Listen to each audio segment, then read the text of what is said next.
Seems like it's been forever since I've been here. Yeah, right. Not a lot. But we'll celebrate today.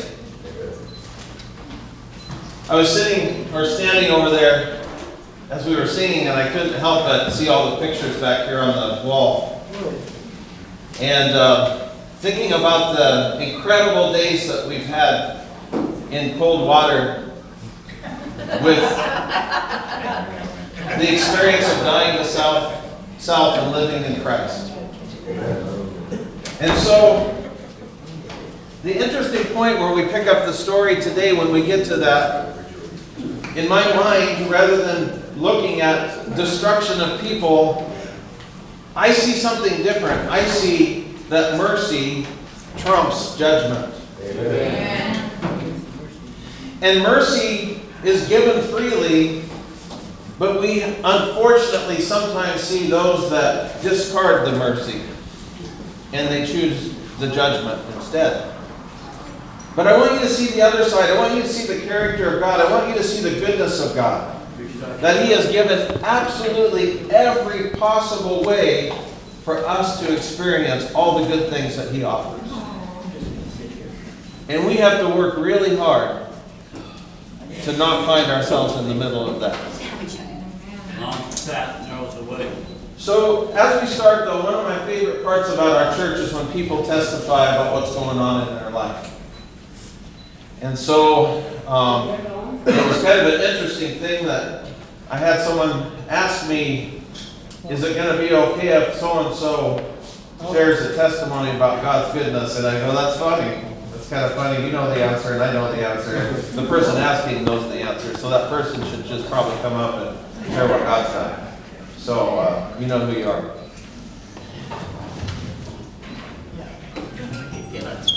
Speak right in there. If I can get up. Well, God is gracious. God is very gracious. We sing Amazing Grace. Amazing Grace means every single word. I got sick on the 4th of July. Well, you get a cold, you have flu, whatever. I slept most of the day, off and on, didn't eat much. The next day, I thought it was better because I've got it all together. I can handle myself. And I start shaking, and my son is with us. And my mermaid, my girlfriend, Kathy, and Kathy was here on the 4th. But anyway, I'm going, I'll call the clinic and you can take me to the doctor's office. He said, no, I'm calling the ambulance. You're not going to the clinic. I don't remember ER. I remember the ride to Silverton Hospital and going into ER, but I don't really remember what happened in ER. At some point in time, they took me to intensive care for a day or so, and then to the regular hospital part. And then I woke up extremely, extremely confused. I thought everybody was against me. There was no good nurse in the hospital. Everybody was beating me up. Well, never caring for you. It's just horrible to be that confused. And I still haven't all together when they're going to discharge. They wanted to put me in a nursing home, but they call it rehabilitation. I've spent all of my career in a nursing home. I said, no, I'm not going there. I can handle this. I can go home. And the doctor's going, no, you can't. I'm thinking, yeah, I can. Well, other people went out, and I went to the retirement center. I was discharged yesterday. The retirement center tells me that when they came, I really was not altogether, even though I thought I was. But God is so gracious, and so He took me from the 4th of July to now. I don't know, I can't say much more than God is just extremely gracious, and he's always, always, always there. Even when I couldn't remember anything and I still knew what I was doing, and everybody kind of disagreed with me. But God is so gracious that he's always there, right? Yeah, we've talked about this, Evelyn. We spent a lot of time going, God is always there. He never lets go. Really. If you can find the song, also of He Never Lets Go. Remember, He will never, ever let go. Where's Brian? Maybe we can sing that one at the end today, huh? Okay.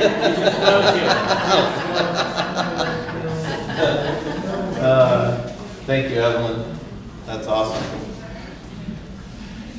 So, let's start in James so that we can then go to Genesis. I have trouble with this expository thing. You know what I mean? There's a lot of power in it, and you've challenged me, Jeff, with sticking to going through verse after verse, but it's amazing also. But when I read those, all the rest of the verses of the Bible start coming into my mind because they connect, and because of the New Testament is built out of the wisdom that's given in the principles of the stories, and incredible stuff comes to life. Amen. And so, what some of you would remember, I've consistently said maybe one of my, if not the very favorite book in the Bible that I have because of its practical nature, is James. Because James gets straight to the point. He gives life, skills, and advice as it relates to our experience with God. And he doesn't mess around, and he doesn't play games. He just gets right at it. And so in James chapter 2 is a passage that came to my mind as soon as I started thinking again about the story of Sodom and Gomorrah and Lot and the angels and that whole scenario as it was playing out, as we jump back into that here in a moment. And if you'll join me in verse, let's start here, James 2, verse 12. The most literal translation here says, mercy trumps judgment. It says it triumphs over judgment. In other words, God is so merciful that it's really hard to have judgment go the wrong way for you. You can choose it. I can choose it. In my free will, I can choose a whole lot of stuff for myself. This would be like if I was incarcerated and the court was merciful on me and said, look, you're supposed to be in prison for 60 years, and they come back and they have mercy on me and they say, after 5 years, we're going to let you free. And I go, no, I refuse to take that deal. Would that make sense to say they're going to give me 5 years rather than 60? And I go, no, that's a bad deal, I'm doing 60. Why would we ever reject the mercy of God? Stubbornness, self-focus, all those different things. Right? True? And so here in verse 12 it says, so whatever you say or whatever you do, remember that you will be judged by the law that sets you free. Let that sink in. You're judged by that which sets you free. Are you hearing what that says? You're judged by the thing that sets you free. It's really hard not to have judgment in your favor when it comes to God. It is really hard. You have to work hard at that. You have to be rebellious. You have to be stiff-necked. You have to be hard-hearted. You have to reject.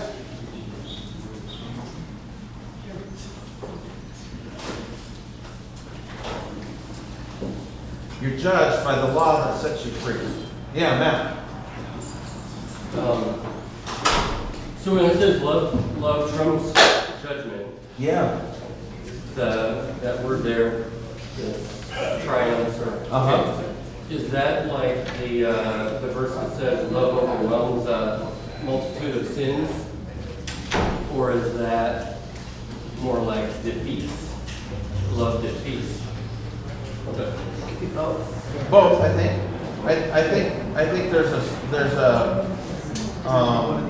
I think one applies. One is a stronger statement than the other. More bold.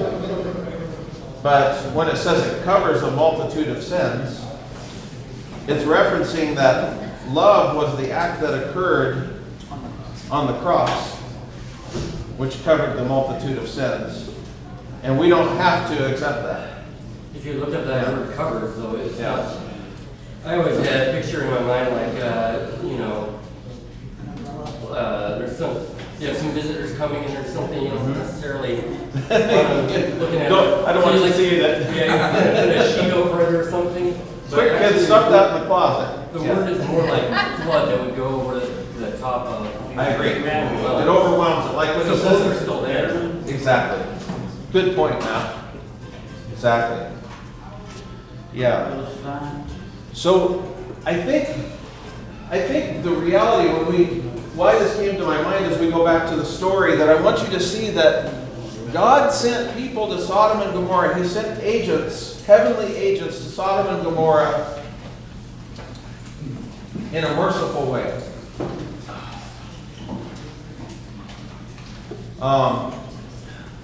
That it says that God is love, God is merciful, He is filled with unfailing love. When you see these descriptors and the characteristics of God, then these are things that are not necessarily things that He does, it's who He is.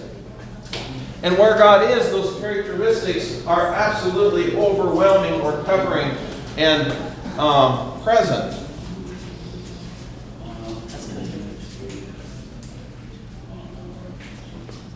We've been so cultured into the idea of behavior modification in order to make God happy.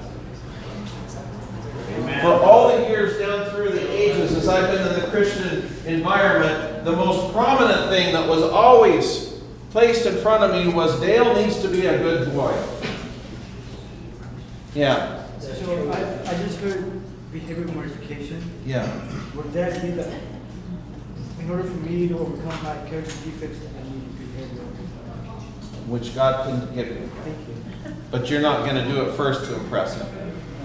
It's Change the other way around. Right. Right? Got out of the water. When I'm in awe of His mercy and what He's done, I give Him access, my heart gets softened, and He changes me, and so my behavior changes too, but it's not me doing it.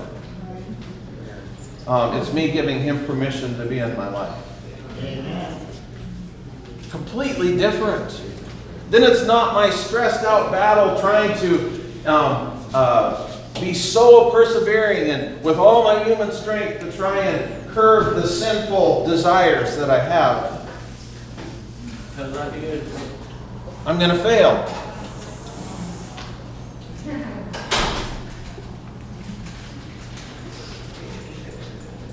So in other words, everything God has done has been fair. It's been just. And everything He will do also will be. My brother, yeah, go ahead. It reminded me of a verse where Jesus was saying, knock and you open the door. That's right. If I'm hungry, will you feed me? Mm-hmm. If I'm thirsty, will you water? That's right. God's love is always there. That's right. Regardless if we're sit there or not. I'm away from my home. Yeah. I have to go out on my motorcycle. Mm-hmm. I swung from the side of the road. Well, that's where you see it's all I have, right beside my home. Yeah. There's a reason for God. Right.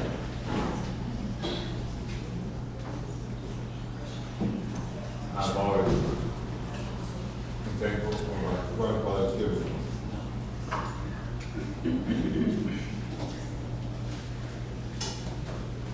Every day I wake grandfather for us to 509. Yeah. That's not really good. Yeah. Thank you, man. Thanks for sharing that. So, one day this week, I got a phone call from a lady over here that's playing with a puppy. There's two, but, or three. And, hey Dale, do you have a jack? Yeah, my tire blew out. What happened? Well, log truck ran me off the road into the ditch and I'm flat tired.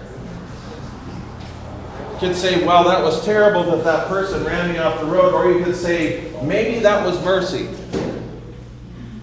Maybe that was the lesser of something else that might occur had that not happened, because all it was a punctured tire. That's all it was. And then I come here and a couple more of my favorite people show me pictures of their daughter's car as she went through the woods hitting trees at freeway speed, and the car is all smashed and crushed, and a 6'8" guy in the passenger side, and a tree had fallen across the roof, and you're looking at it going, wow, if his seat had been forward, that would have been right on his head, but because he's tall, he had a seat back. Mercy. Amen. We can say, well, that was a bad day. That was something that was unfortunate. Or we can say, what was God protecting me from in that circumstance? Myself, most of the time. Yeah, brother. That's right, man. We use the path and narrows the way. That's right. God was out. And Jesus. When you were talking about that, the other story in the Bible that came to mind was Jonah and the big fish. Mercy. Mercy. That's right. It's filled with mercy. The Bible is absolutely filled with it. Cain killed his brother and he received mercy. Right? God said, don't touch him. Don't you lay a hand on him. Not a good idea. You see how big it is? Our story starts with mercy because Adam and Eve, we started with mercy. That's right. The very first action when there was an error was Right. mercy. That's absolutely right. Yeah, go What ahead. does mercy mean? So mercy is always given, or mostly is given when we don't deserve it. It's when I deserve 60 years and someone gives me 5 in prison. That's mercy. That I deserve something that's far more life-altering, but I get a lesser. Or maybe I even get a rich blessing or a gift instead. And so that's mercy. Sacrifice. Yeah. Does that help? Or better get back into that. Yeah, right. So let's go to Genesis 19. Otherwise, Jeff is gonna be on the case. Yeah, we'll get there. We're getting there, brother. Genesis 19. We may be all much older by the time we get there, but we're gonna get there.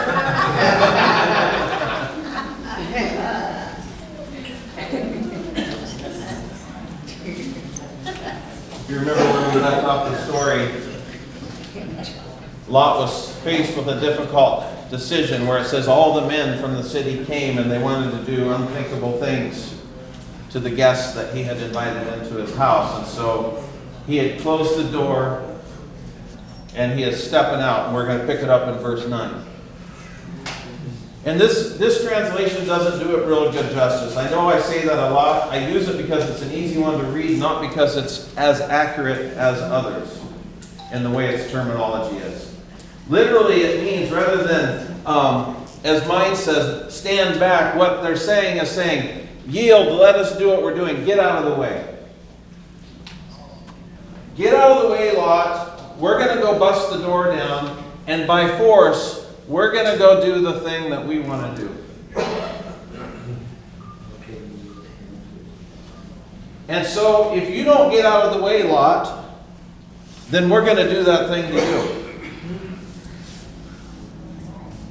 This is kind of a tense situation. Places where we don't really, we wouldn't choose to enter into that circumstance. We would avoid that, typically.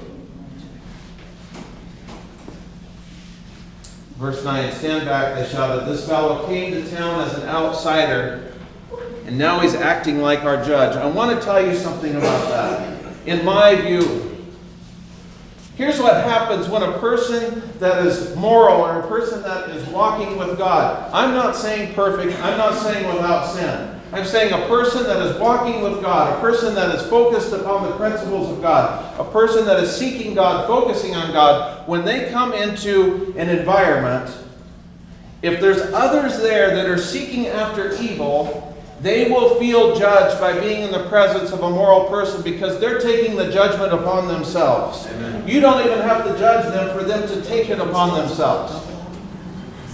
But because of the state of their mind, they want to blame somebody. That's why they're in the place they are.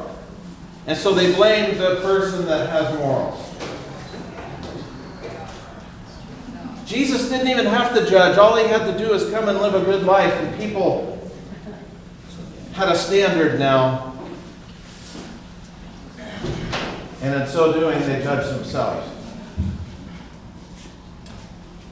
That's not an excuse to apologize for seeking the good things in life. You will be called judgmental just because you seek to do good things. Have you experienced that? You remember the term in school, this goes way back because I'm old, but the goody two-shoes thing? If you tried to do good things, you got derogatory comments towards you. David. Yeah. Well, the old thing about Murphy's Law, no good deed goes unpunished. Correct. Right. Those are there in our society because there's truth to them. There's some reality in the circumstances of our lives that we find ourselves into that. Don't ever apologize for walking with God and allowing God to change things in your life. You will have that challenged. Absolutely. Remember all of you that were recently baptized and I shared with you and Tom shared with you that you are going to immediately have problems. Trouble is immediately going to come to you. Your relationships will be challenged. Other people will come at you. Circumstances you couldn't plan for will all of a sudden show up. And I know that day when we were down at the beach, before we even left the beach, it was occurring to people. Amen. As soon as you stand for good, the enemy will use whatever method he can to try and derail you. Imagine Lot. You talk about being between a rock and a hard place. Here he is. Don't be doing this to my friends that I just invited into my house. And then the crowd is going, well, you're going to stand there. We're doing it to you. What gives? Do you think Lot knew that they were angels? Not sure about that. I don't think necessarily at that point, but here in a moment, I think he's going to learn that they were. Because something incredible happened. Wouldn't you rather die doing the right thing? Amen. Yeah. Wouldn't that be better? Yeah, but it takes the other corner where the most people hate work. Yeah, sure. That's right. Let's read on here. The next part of verse 9. We'll treat you far worse than those other men. And they lunged towards Lot to break down the door. Now we actually have physical momentum and active aggression. But the two angels reached out, pulled Lot into the house, bolted the door, then they blinded all the men, young and old, who were at the door of the house, so they gave up trying to get inside. That's when Lot went, oh. These men have power. Who are these guests of They mine? weren't ready. Do you remember 1 Corinthians chapter 10 where it says that God is faithful to provide a way out? Lot was in a hard circumstance. This was a difficult place to be. And there was a way provided out. I'm not sure that he saw that way out. I'm guessing he didn't see it. But God, in the moment when they're lunging towards him, the door opens, he's pulled into safety, and the attackers are blinded. He can stand the ground regardless. Right? Our job is not to fix circumstances. Our job is to be faithful. It was because they inspired you on the deck again. Right? It was because of his love for the fellow men Yeah. that he was saved. So in the story, them being blinded, knowing that something greater than themselves was there, was an act of mercy also upon the attackers. They had yet another time that they could change the direction that they were headed. It's pretty hard to get outside of that. It's really hard. Don't ever sell each other short. Ever. Right? 2 Kings chapter 6. 2 Kings. I know, I'm going to another place again. I'm sorry about, no, I'm not sorry. I'll do it whenever I feel like I'm supposed to. 2 Kings chapter 6. Verse 8, we're going to read a story.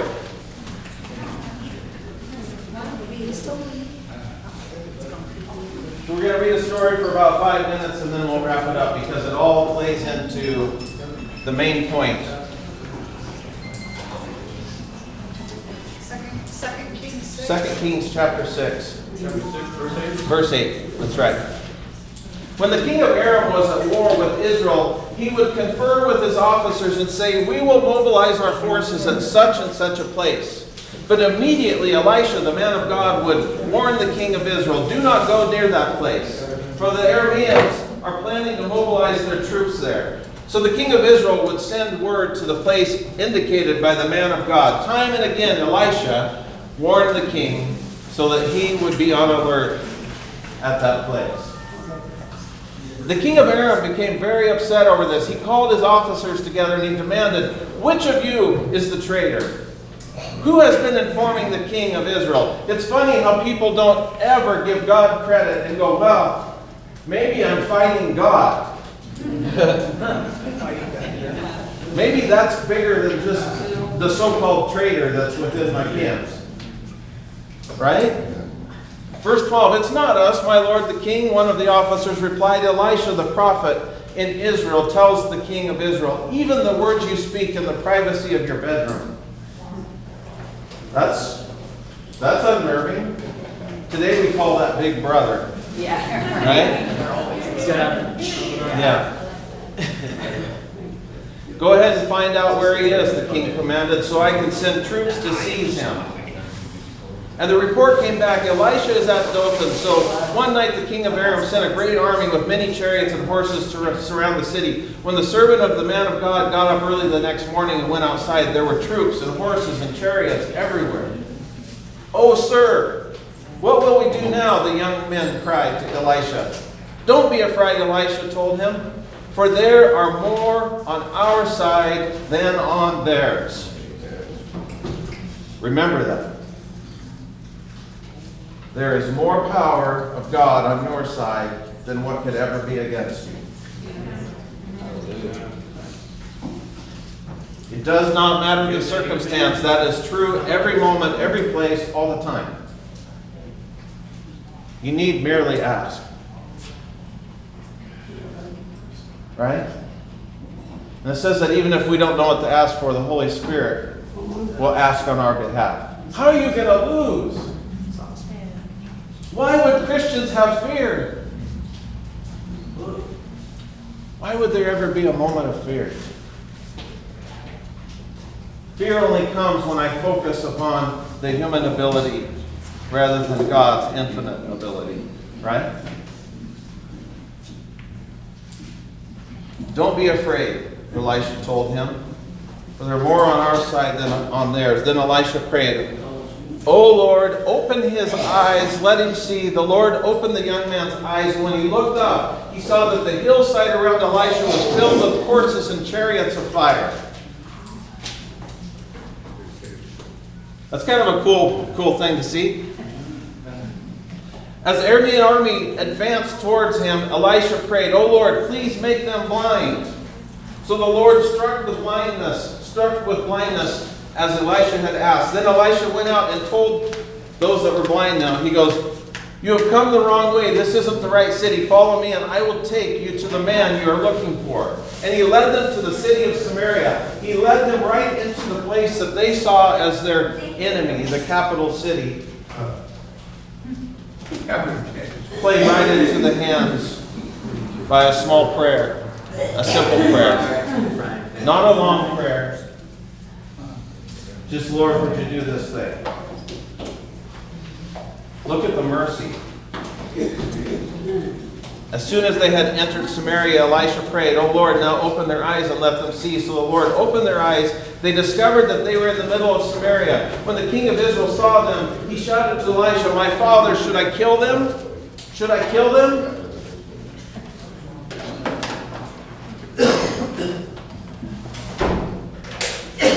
No. God said, "Give them mercy."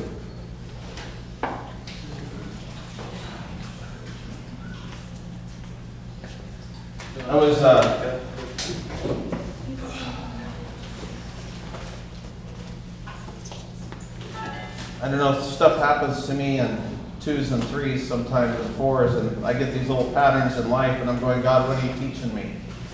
Simone and I were leaving the house the other day, and there was a crow, and its wing was broken.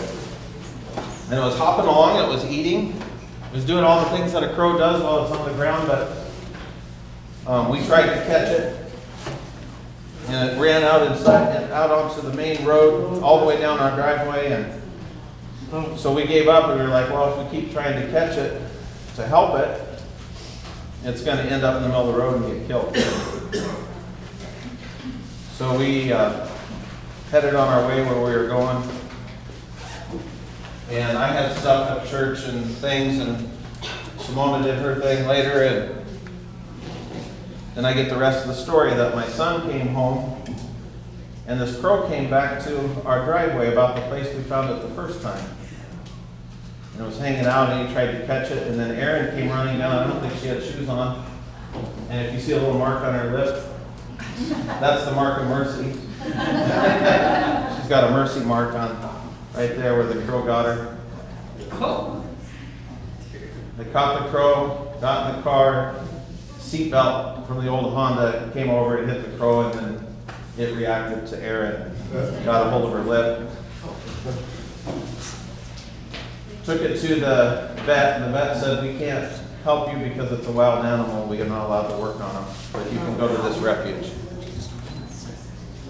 And so they took this crow to the refuge. Mercy?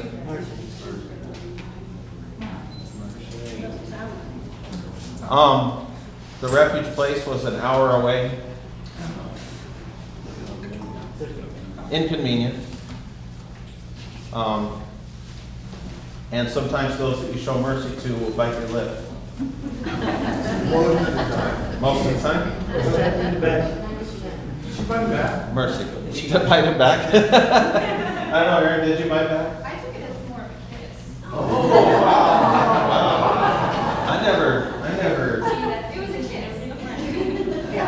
I think if Simone and I kissed like that and I walked away with that.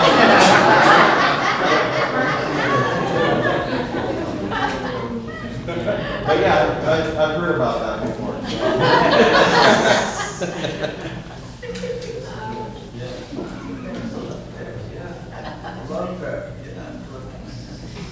Look at verse 22. the answer to the question, should we kill him? Of course not, Elisha replied. Do we kill prisoners of war? Give them food and drink and send them home again to their master. What would have been a greater impact to see the characteristics of God? To just smash them because they were brought into a vulnerable place and that you could overwhelm them? Or to extend something that would say to the whole world, wow, this is different?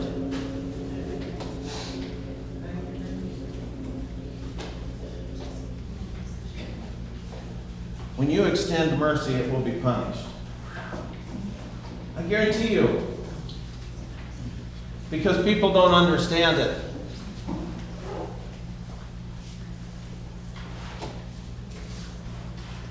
It'll make you uncomfortable. Question, Yeah. or is it people wouldn't? What's In that? other words, people would be uncomfortable because they would be expected to respond in kind. I remember one situation where I had a gentleman that was being very aggressive towards me and screaming in my face and physically laying hands on me, and I responded and I said, brother, could I pray with you? And he started screaming at it. He goes, yeah, you're just weak, man. You don't even want to fight. What are you, some kind of little girl or something? And I mean, this is a grown man. I'm a grown man, right? And I'm like, no, brother, I'm not concerned about that side of this thing. I just want to pray for you. It looks like you're having a hard time.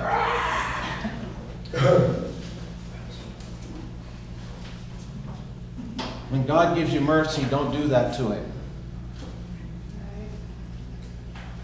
Sounds to me like that gentleman was having some very, very strong struggles with his emotions. That's right. He was really hurting, and prayer is what he needed. Yeah. So I prayed for him even without permission. Well, you know, we gotta do that sometimes. Sometimes we gotta step past that boundary.